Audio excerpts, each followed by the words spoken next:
kim i siam i du avanga om le siam zu an ni vek si a beram no an tha nuwa chuan lal thu thenga truin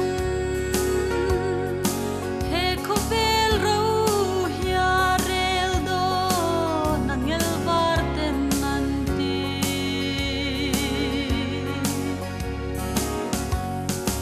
lal thut pha thu le athil siam ten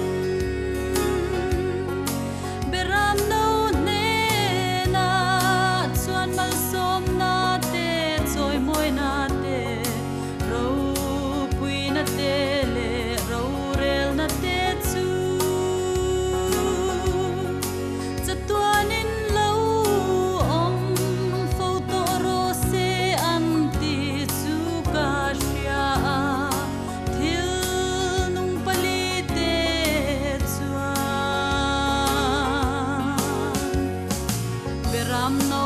an tha nuwa chuan lal thu thenga truin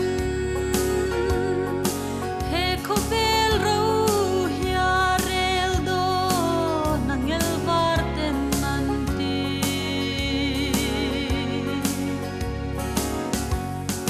heng puan var sin te hi tu te nge ni